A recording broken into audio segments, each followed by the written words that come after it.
So good evening, everyone. It's nice to see a few familiar faces. For those who don't know me, my name is Steph Garcia, and I'm the project coordinator for the Center for Preservation of Civil Rights Sites based out of the University of Pennsylvania, Stuart Weitzman School of Design. Sorry, I know that's a really big mouthful.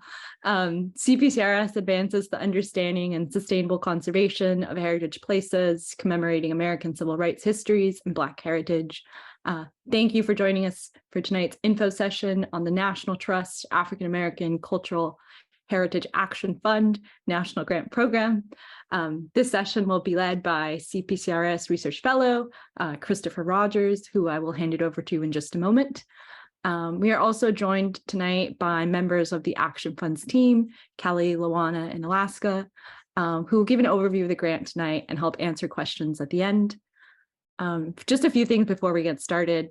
We are recording tonight's session, as Chris mentioned, so we will share a recording of it on our website for those who may have missed the session or just like to go back and review it. If you have any questions at any point, please feel free to drop them in the chat. I will be monitoring it, and we'll try to get through as many questions at the end as possible. And lastly, if you could just keep yourself muted during the session, that would be really greatly appreciated. Obviously, if you have a question, feel free to unmute yourself. We'd love to hear you as well. So thank you again, and I'll hand it over to Chris. Thank you so much, Steph, for doing all the amazing behind the scenes organizing to create where we are right now. And thank you to the folks at CPCRS. Hi, everybody. I'm Chris Rogers. I use he, him pronouns. Currently the program director at the Paul Robeson House Museum, where I've been a volunteer since 2015. Also, do a lot of work with the Friends of the Henry O. Tanner House, which I'll talk about in a minute, as well as, I'm in graduate school, finishing up a dissertation project about Black storytelling in West Philadelphia. And doing a project about Black storytelling, or just existing in Philadelphia, you get open to a whole lot of, Black history, Black heritage. The ability to convene this really comes out of a space of honoring the many people who have invited me into different spaces or have shared with me their ambitions for different spaces in Philadelphia and the real need. I know that the work of particularly Black preservation has long been upheld by Black women who have been mostly underpaid, many times undervalued in the work that they do.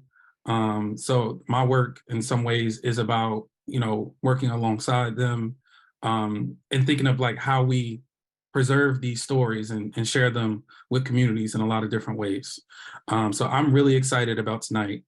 I would say first and foremost, and why we kept it meeting style, is that we want it to feel like we are all coming in as a roundtable aspect.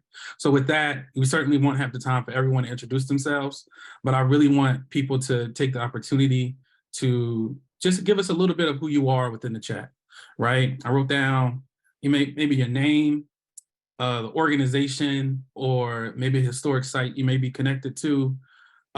Whether you are familiar with the Action Fund process, is this a new, a program you're just finding out about, or when you may be familiar with and just figuring out what it is about this year.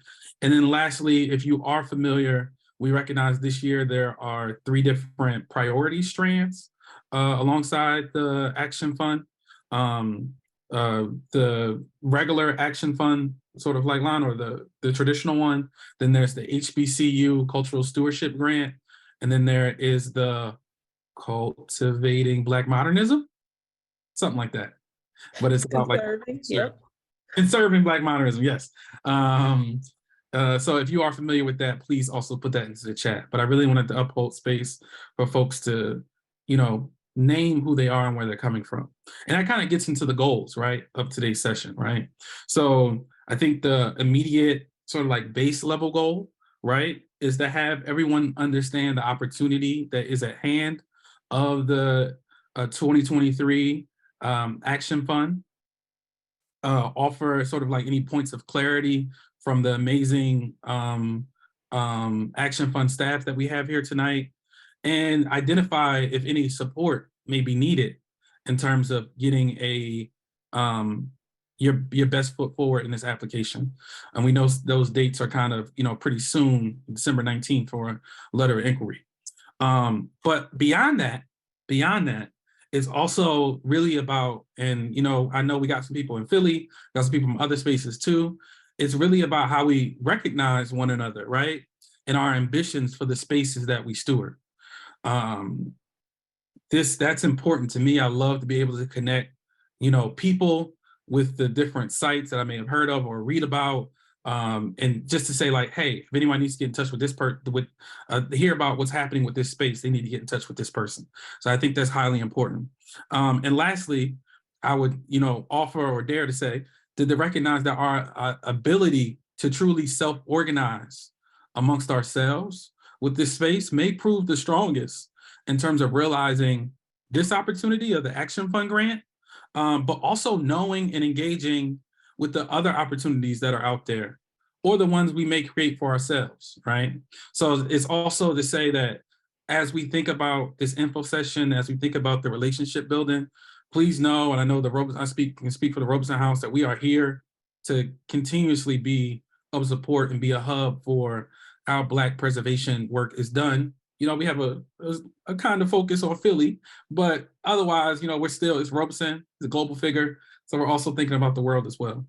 And I'll just sort of like in there to say, recognizing this is a truly competitive grant. I know they can probably tell you statistics on that, but that doesn't mean that we have to be competitive or secretive in how we go about it. Actually, for the type of work that we do, it may be best if we weren't. Sharing our dreams with the world is important because who knows what may come back. So that's kind of like my little brief introduction. I'll also say, in terms of our experience with Saving Places or the Action Fund, we were winners of the 2020 cycle of the Action Fund for the Paul Robeson House Museum. I worked closely with Ms. Renoka Michael to do our application. We achieved $135,000 to support hiring an executive director, who was Janice Sykes-Ross, who may be here tonight. And in that process, I also have to lift up that I'm indebted to the I2 Arts Collective and Renee Watson, who was working at the Langston Hughes House in Harlem. It was their application that Renee sent to me that helped me feel even more, excited about that process. So shout out to the I2 Arts Collective. Though the Langston Hughes House is not what it was, they're still doing great cultural work. Yeah, so with that being said, I want to bring in our Action Fund team of folks, and I know you all have a presentation for us. We're leaving a good chunk of room after this presentation for Q&A, and I'm looking forward to reading everyone's introductions in the chat. And feel free all throughout to put your questions, thoughts within the chat. And yeah, I'm really excited to be here. And I'll pass it to Luana to start us off. Luana? Okay, yes. thank you. Hello, everyone. I am Luana Holland Moore, Director of Fellowships and Interpretive Strategies of the National Trust for Historic Preservation's African American Cultural Heritage Action Fund, along with my colleagues Alaska McGinnis, Director of our National Grant Program, and Kelly Gibson, Senior Manager of the National Grant Program. It is our pleasure to talk to you about the Action Fund and its National Grant Program opportunities. So let's go ahead and get this started. All right. I love when tech works. Hopefully. Yes. All right. The African American Cultural Heritage Action Fund is the National Trust for Historic Preservation's multi-year, multi-million-dollar initiative committed to crafting a narrative that expands our view of history by telling the full story of African American historic sites and promote a national identity that reflects the nation's true diversity. Action Fund is the largest preservation effort ever undertaken in support of African American historic sites. African American history is American history. And by elevating these stories and places, we look to not only understand our past, but to also create opportunities for dialogue and to form stronger arguments for how to link preservation to the honoring of our ancestors and honoring of ourselves. We keep places alive through collaboration with and the dedication and perseverance of grassroots advocates, preservationists, scholars, politicians, and the community itself to uncover and make visible these stories that contribute to our collective historical narrative as a nation. To be able to talk about the work of the Action Fund and its purpose, we must answer a question that's often asked. Why is the preservation of African American historic sites and places important? When we speak of place, we speak of memory, of tangible connections. We can walk where they walked, touch what they touched, be where they were.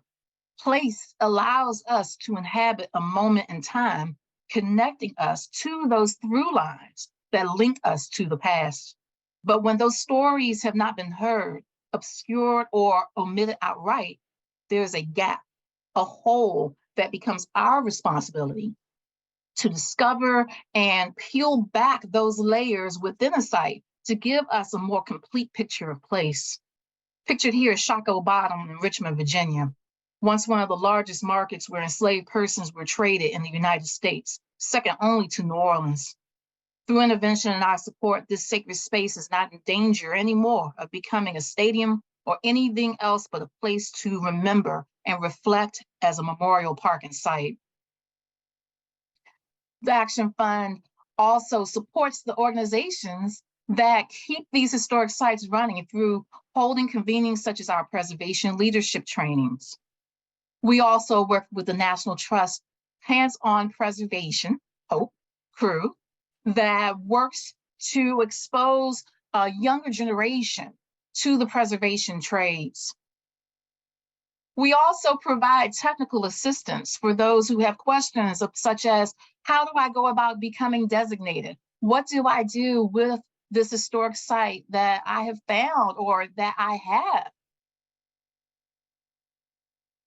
And also, the Action Fund has had grantees and supported projects in Philadelphia, such as the site of Joe Frazier's Gym, the Paul Robeson House Museum, which was a 2020 grantee, and the Marian Anderson Museum, which was a 2021 grantee. Now that I've given you an overview and just a feel for what we do and what our mission is, I'll go ahead and turn it over to Alaska, who can tell you more about our national grant program. Thank you, Luana. Appreciate it. All right, and we're getting started here. As for the introductions, my name is Alaska McInnes, and I am the new director of the National Grant Program. Happy to be here with you tonight to give you some information about the history of the Action Fund. Next slide.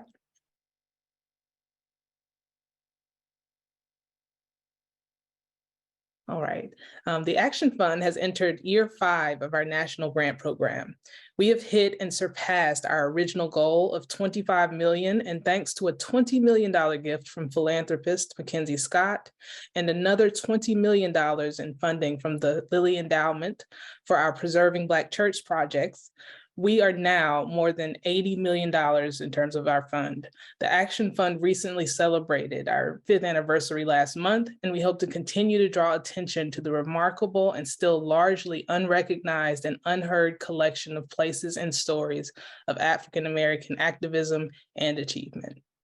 Since January 2018, we have vetted over 3,000 project proposals requesting over $311 million and have awarded over $12.4 million to over 160 awardees in projects nationwide.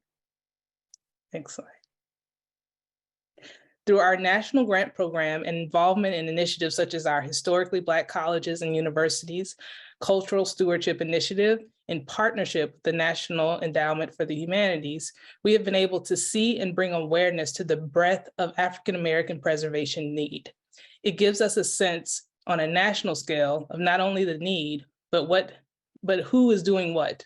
What are the interests and what are the concerns? And here we have our slide on preserving Black churches. The Black church has been the center of the Black community. Its role as an anchor and compass is essential to our experiences. They are the oldest institutions created and controlled by African Americans and have been central to who we are and what we are. Our newest initiatives, the Preserving Black Churches Project, seeks to, 1, offer national strategy for historic Black churches nationwide through a new national grant fund and assistance to churches serving as sites of conscience, memory, and reconciliation. We're looking to model innovative stewardship and capacity building for Alabama civil rights churches and create a rapid response and emergency grant for imminent threats. Its first recipient was St. James Church in Mayfield, Kentucky, which was almost destroyed during a recent devastating tornado. And one of our newest programs at the Trust via the Action Fund is Conserving Black Modernism, a partnership between the Action Fund and the Getty Foundation's Keeping It Modern initiative. The Conserving Black Modernism grant program is designed to empower and equip preservationists and stewards with funding and technical support to preserve the material heritage, innovation, and legacy of modern architectural sites designed by Black architects. Grants made from this program will total $150,000 each.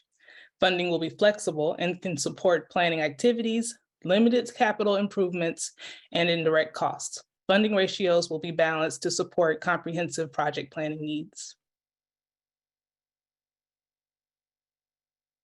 And here, just for your reference, is a small sampling of some of the awardees for this a variety of different support offered through the Action Fund. You can find a comprehensive list and more detail on these programs and their sites on the Action Fund's website.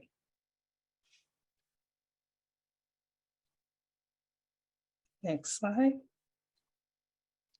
And now, we're going to get started on discussing eligibility, which is what I'm sure what everyone wants to know.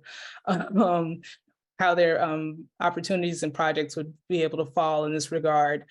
First, we have capital projects, and this includes construction and planning costs. Those are examples. Applicants can request up to $150,000 for those purposes. Organizational capacity building, examples would include hiring staff and/or consultants. For new hires, applicants can request up to $150,000 over a 2-year period. For part-time staff hires, applicants can request up to $100,000 for a 2-year period. Another area in this space would be convening boards, governance, and nonprofit management trainings and activities. For those purposes, applicants can request up to $50,000. Additionally, we have project planning. Examples would include preservation, reuse, stewardship, and business planning. Applicants can request up to $75,000. Lastly, we have programming and interpretation. And for this, examples would include planning, design, writing, interpretive installations, and trainings. Applicants can request up to $50,000. And also, just to add some information here to give you some kind of guardrails, ineligible activities and expenses, that would include things like catering, entertainment, food, beverage costs. Also, you'd have costs associated with planning for construction of new buildings or structures, including the creation of monuments and statues. Additionally, an ineligible cost would be associated with the creation or maintenance of archival collections like books, documents, and ephemera. And lastly, expenses that were incurred prior to the grant award date. Those are some examples of things that would not be eligible at this time. And at this point, I will go ahead and turn the presentation over to my colleague, Kelly. Thank you. Thank you, Alaska. Hi, everyone, and thank you for being here. My name is Kelly Gibson, and I am Senior Manager of the National Grants Program for the African American Cultural Heritage Action Fund. Next slide, please. So I'm going to go over the general timelines for the National Grant Program and Conserving Black Modernism. So letters of intent are due December 19th at 11:59 p.m. local time, and all LOIs must be submitted through our online grants portal. In early March of 2023, notification will be sent to all applicants, and invitations to submit full applications will be sent at that time to select applicants. Also in early March, the application period will open for those select applicants. Application submissions are due April 7th for the National Grant Program and March 31st for Conserving Black Modernism. Award notifications, so grantee notifications, will take place in mid-June for the National Grants Program and late April for the Conserving Black Modernism Program. Next slide, please. I imagine that most of you have plans to apply for the National Grant Program, so I'll quickly recap that individual timeline. So the LOI, or letter of intent, is due December 19th, and then there's a review period of about 10 weeks. Then we invite full applications from select applicants in early March. And so you have about 4 weeks to complete your application at that point if you are selected. And then awards are announced in June of 2023. The applicants who are invited to submit full applications will be assigned National Trust staffers to assist with technical assistance throughout the application process to help applicants submit the most competitive applications that they can. Next slide, please. So email is definitely the best way to contact us, particularly in the days leading up to the LOI deadline on the 19th. For project criteria and application questions, you can email actionfundgrants@savingplaces.org. It's at the bottom of the slide there. To see the grant guidelines, criteria for the Action Fund's grant programs, and a link to the LOI application, you can visit savingplaces.org/African American Cultural Heritage with a hyphen in between each word, and then click grants. If you would like to know more about the work of the African American Cultural Heritage Action Fund and how you too can help to tell the full story, please visit our website at savingplaces.org to learn about all of our Action Fund initiatives. Thank you, and I will turn it back over to Luana.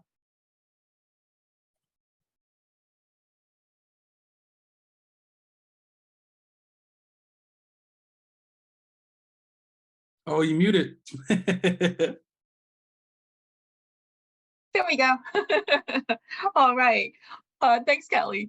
One thing we want you to take away is that African Americans are out there doing preservation work, as you all know, from maintaining family and church cemeteries to contributing to building funds, fighting for recognition of historic rural schools for Black children, or Green Book sites that hosted performers and Black travelers during Jim Crow when they had nowhere else to stay. African Americans are doing preservation work even when they are not calling themselves preservationists. That's why it's so special and so important and so necessary to do this work and to be able to acknowledge those efforts. There's so many stories out there to share, so many stories that contribute to the understanding of who we are as Americans, as a nation. And I'll leave you with this question to mull over and think about and consider. That is, what story needs to be heard today? And thank you. And we'll go ahead and turn it back over to Chris and Steph. What an amazing way to sort of set us into this next section, all right, is where we get to finally hear from the voices of you all, the folks on the ground who are doing this work, and by whatever name you choose to call it. And you know, for our open Q&A today, we have a good size where I think you can like either try to raise your hand, or if you want to like say I have something in the chat, we could try to build a stack of conversation. We'll want to take probably the next 15 to 20 minutes to have an open conversation. So you can either raise your hand or you can put something into the chat to kind of get us started towards that. And please introduce yourself whenever you begin. So we'll start with Ms. Deborah. What's going on, Ms. Deborah? Okay, actually, this is a bad computer, so hopefully you can hear me. Again, Deborah Gary, I'm here with the Society to Preserve Philadelphia African American Assets. But general question, actually, can I get a little better understanding of the new modernism grant? Because that was the one I think I'm interested in understanding a little better.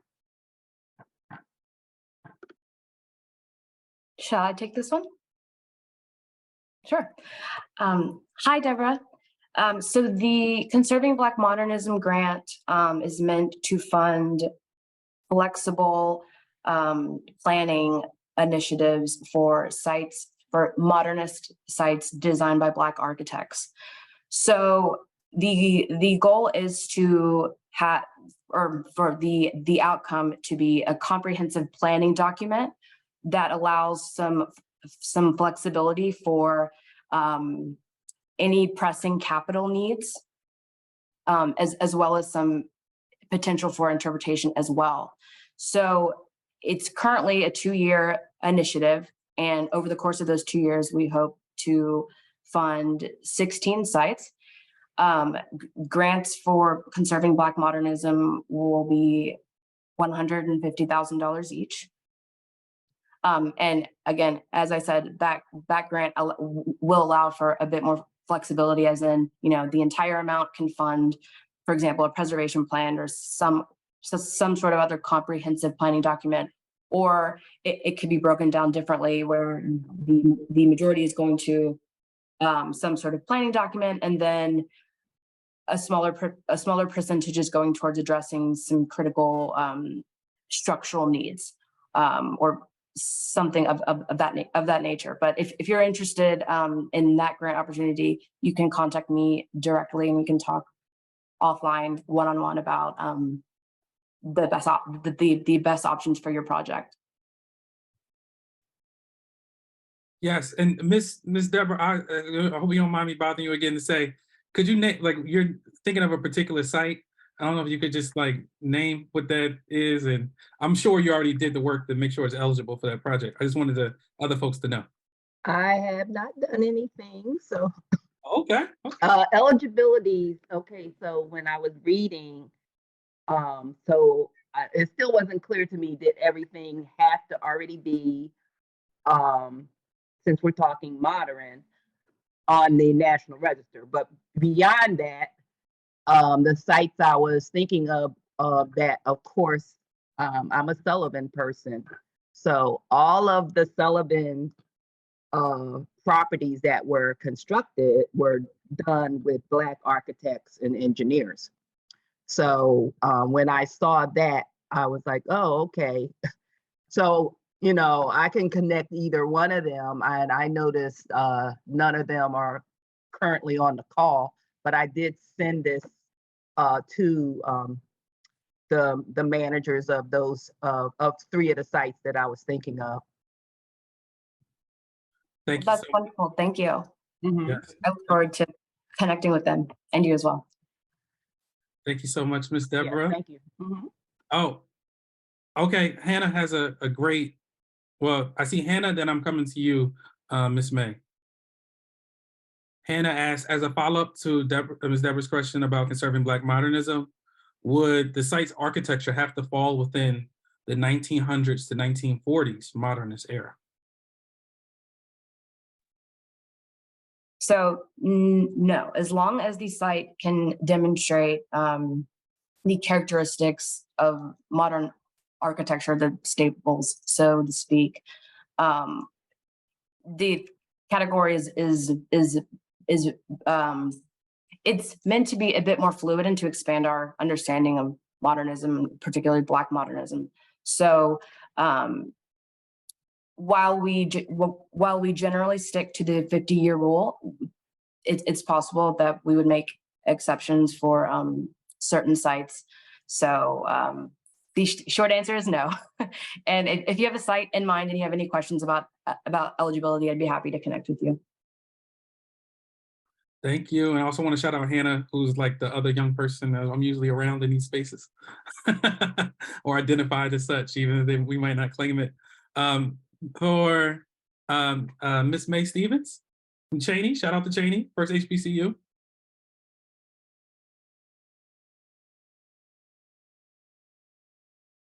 Well, I'll just read it for the ask, and I think this is about if it's successful, are these reimbursements after approved spending, or are the funds awarded before to enable the purchases in terms of the AACHF grant? And I know that it might be specific to the HBCU Cultural Stewardship Grant in Cheney's case. So I can speak to the National Grant Program and Conserving Black Modernism. The funds have to be enabling future work and cannot go towards work that has already taken place. Luana, can you speak to if there's a difference with the HBCU program? My understanding is that the HBCU program works similar to National Grant. That essentially this is not a reimbursement, that you receive the grant and then you're able to go ahead and progress with the work. And I can concur from being a grantee from Robeson House Museum. It was, the money would come. Of course, there's like reporting, things to make sure you get your reports in on time so you get your next payment.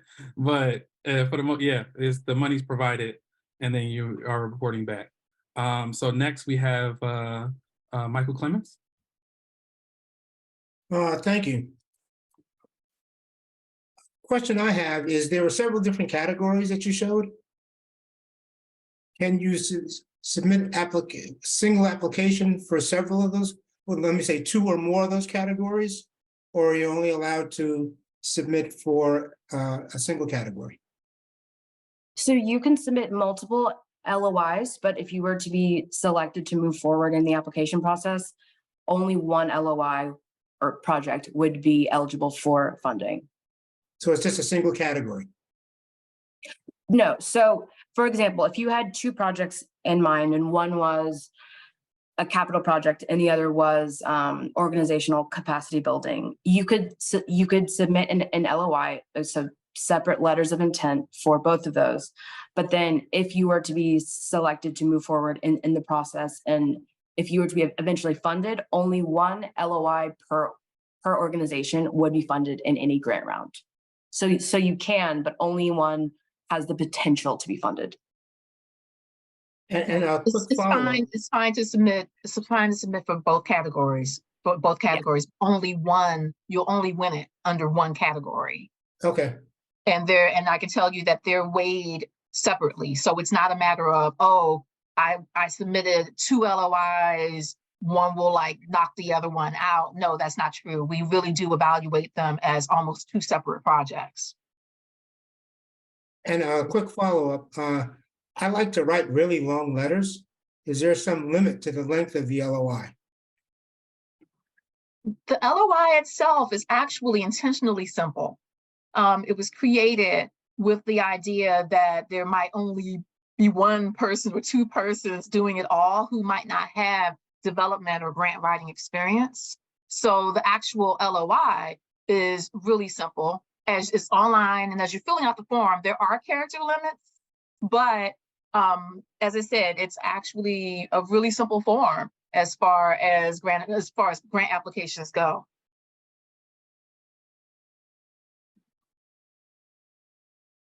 one of the things that I did when I first saw the grant program announced. So it's like you go into there's a interface system that has the full LOI, and you can download the question list, which includes the character counts for each question. I have the AACHF one, the traditional one that I can put into the chat now. But I think, as you think about building an application, going in there, downloading the question list, which also gives you the character counts, allows you to create efficiently as you're putting together your LOI. I like to tell everybody that one of the most important parts of the LOI is the project description, because that's where you really get to sell us on your project. And it's really important to make sure that your ask is clear, that we understand exactly what part of your project or what about your project are we funding? What exactly will we be giving our money towards? So making sure that the ask is clear, letting us know why it is important, because you'll have multiple persons evaluating it. And you are essentially really selling us on your project and why we should be funding it. The clearer, the better. Doesn't have to, and also it doesn't have to be beautifully, professionally written, just clear.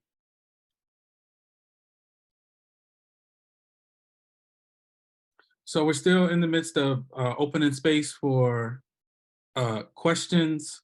Also, like from what Luana just shared, the invitation of thinking, yes, as you, what may support or questions you may have about generating the project description or support that may be needed. We do have many different people in this room. I know I want to shout out Jennifer Robinson, who's here on behalf of the Preservation Alliance for Greater Philadelphia, who has, wonderfully said, hey, I'm here to support. If there's any way I can be of support for folks who are working towards the application, I would like to be able to do so in terms of generating the information necessary to submit.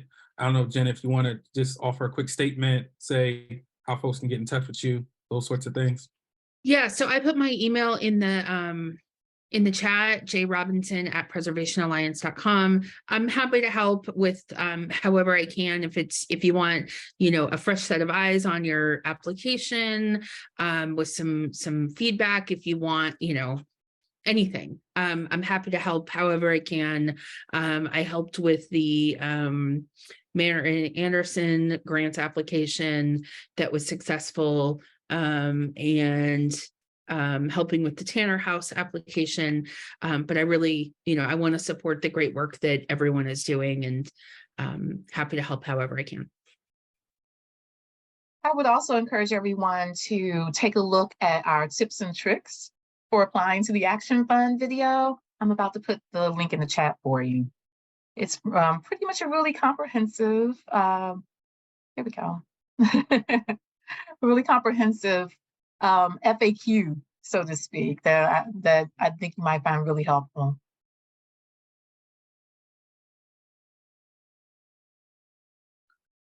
I mean, if we don't have any immediate questions, I'm holding space, doing my wait time educator thing.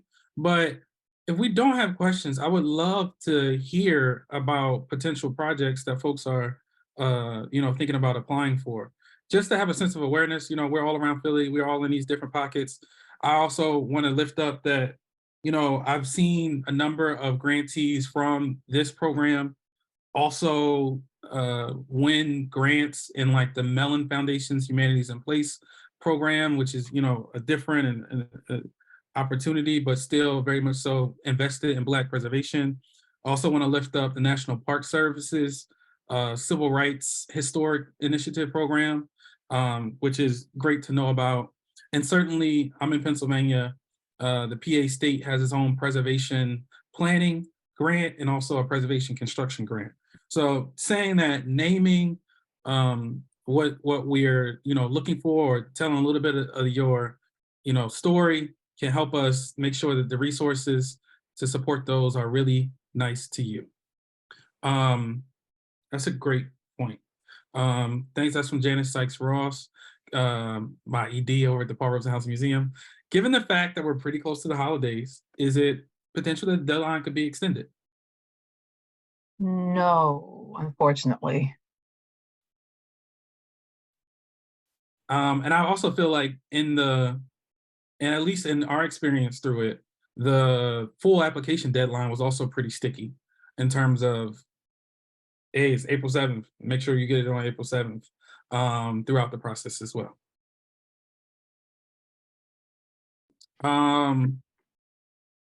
Okay. I see Miss Deborah, but I also see a Cynthia who may have come off of mute. So Miss Cynthia, are you there? Okay, then I'll go back to you, Miss Deborah.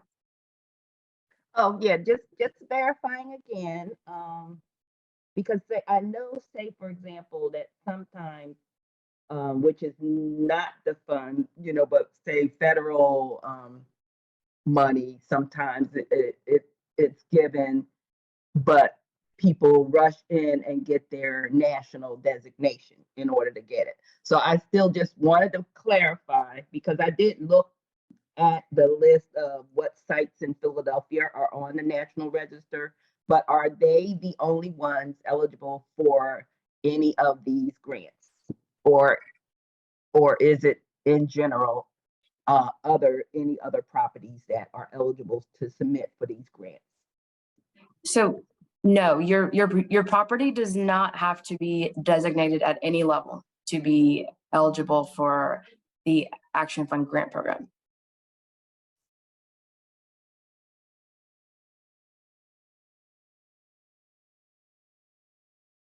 If anything, what we will ask is if you are a 501c3, and even that isn't necessarily a barrier to your application, as you can have a fiscal sponsor and still be able to apply. And just to confirm on that, Thank you. Is that to say you could apply in this LOI without the fiscal sponsor, and if you're invited to the full application, you can add a fiscal sponsor later, or do they need to have the fiscal sponsor now?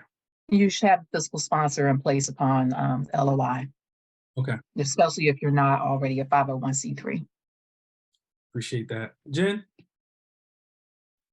I was just going to say that if there are questions about what is on the National Register, I understand it's not relevant for this program. It's not necessary, but I'm always happy to help research that and answer any questions about the process in Pennsylvania. I serve on the State Review Board, you know, so I'm always happy to answer questions about National Register designation and what it means and what it doesn't mean, if that's helpful for anyone. And I can look up sites in Pennsylvania for you. So. Thank you, Jennifer. I'm going to go ahead and put the Action Fund grant email into the chat, and you can send us an email if you have any questions about project eligibility, anything related to applying for this grant. So I will put that in there right now. And I'd just like to say that Chris mentioned earlier about how competitive this grant is, and that definitely should not discourage you in any way. I've told people that rural Rosenwald schools had the same chance as the Birmingham Civil Rights National Monument. And that's because that's what happened our first year. So one thing to consider, though, is that just to give you an idea, we tend to average about 600 applications. And it goes through essentially a whittling process to get it down. And that we definitely take a lot of factors into consideration, such as geographic diversity. You might be up against projects in the same town, the same city, the same state, the same region. We're looking at things like what type of structure is it? Something special may have happened there. Someone special may have been there. So we're looking at all of these different factors and taking those into account. It might even be a lot of competition even within the same category. But the thing that I always tell people to really think of is to think of this as an exercise that gets you really thinking about your project, really thinking about your site, so that even if you don't get through you'll have that in place to also be able to apply to other funders as well.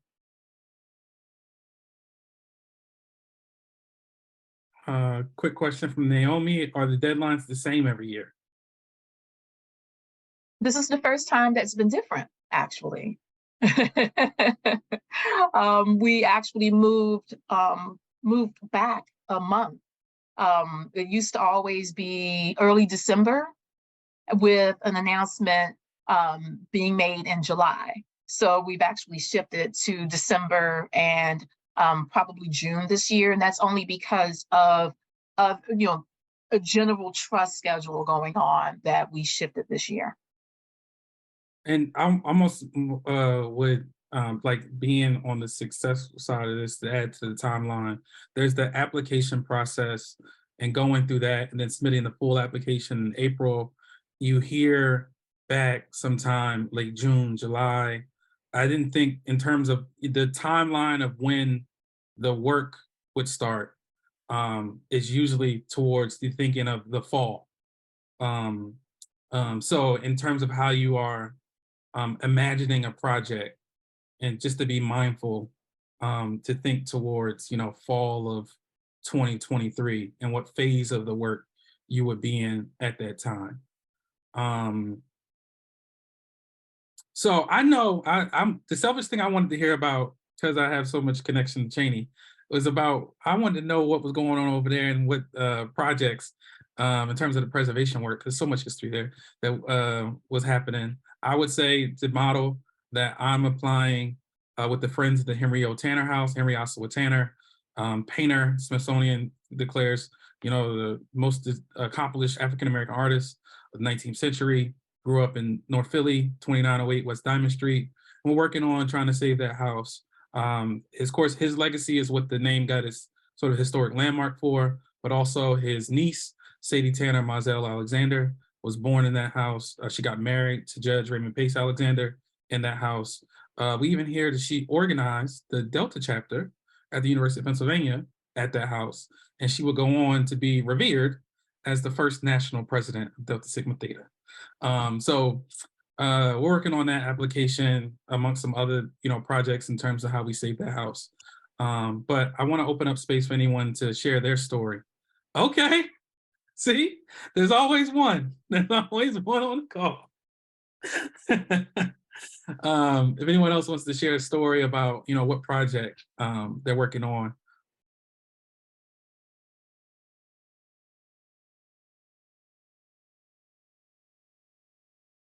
Okay, Ms. Ross, I'm gonna have to email you later, figure out what Cheney's thinking about. Anyone else? So that's one of the best things about this, is hearing all the different stories. Don't be shy. You know, definitely, we'd love to hear it.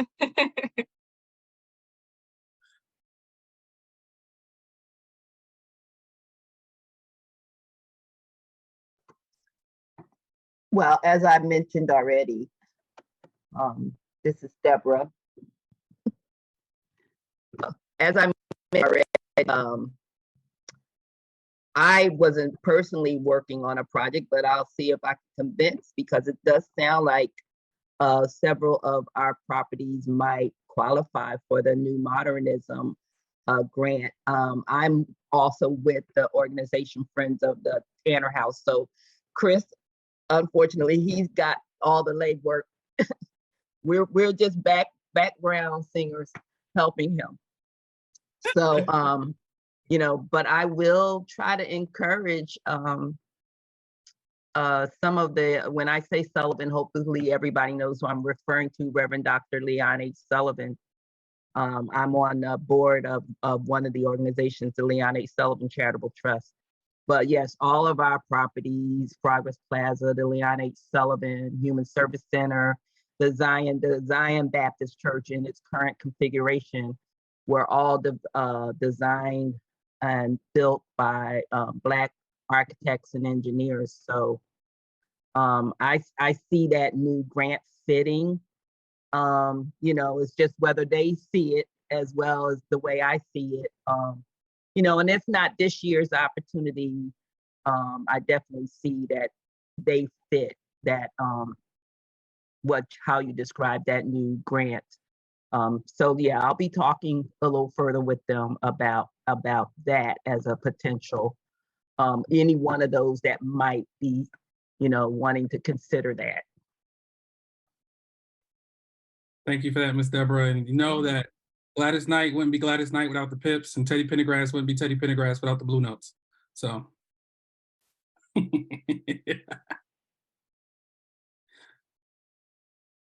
All right, well, I think I'm approaching this sort of like, I feel like we're kind of full with conversation. I do my last, okay, nice.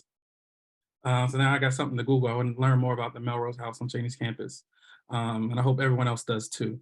And I'll say as we come, I want to do one final round in terms of, does anyone feel like, hey, I'm thinking through this.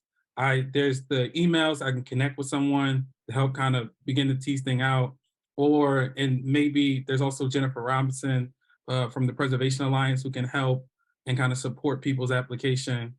Do folks feel like they have the sort of like connections to put their best foot forward in this process? Or if you don't, what might you need that we can, kind of find that support for you? What's going on, Miss Jackie? Thanks, maybe. Hi, sorry, too much going on. Sorry. You good. All right, well, I'm gonna take this as we're well on our way. I'm beginning to kind of pull us back towards a close. As they mentioned, the due date for the initial LOI for the traditional AAC, the Action Fund grant, is December 19th. I would say the biggest thing of that LOI is the project description, which is about 5,000 characters, and naming what the goals you attend of the project match with the historical significance of your site. That's probably the biggest thing you'll need to generate. A lot of the other questions are very, something you can kind of explain, but what you need to generate is that project description. And I know that for the Action Fund grant. I know if you all could speak to the other two programs, the HBCU and the Modernism one, like due dates. Sure. So the due date for the Black Modernism LOI is also December 19th. And that application is a bit different since it's so targeted and very, very specific. So for the HBCU grants, we actually are not doing an LOI phase this year. It'll go straight to application. And that deadline is, I actually do not have that deadline in front of me. Bear with me 1 second. January 23rd. Thank you. That deadline is January 23rd. So there's a considerable amount of time for that one. Thank you. Yeah. So with that being said, I want to, thank everyone for making space this evening. Well, shout out to you, Randy. That's Randy Mason, the current director of the Center for the Preservation of Civil Rights Sites. You do have a new incoming director, Amber Wiley, starts next year. And yeah, thanks, Steph, for doing a lot of the organizing behind the scenes to make this possible. Thank you to the folks at the Action Fund who graciously agreed to be part of this time and lend not one, not two, but three different folks to support a lot of what we expect to be a regional Philadelphia approach to this. We know we have some folks from other places as well. And yes, I want to wish everyone the best in this endeavor, and please continue to stay in contact. Let us know about what spaces you're working on. Yeah, and let's continue to be about this work of preserving our stories, because we know that this history, these stories, is what sustain us on this long walk to freedom. So appreciate y'all. Maybe I'll play some Exeter music, and we'll have a nice night.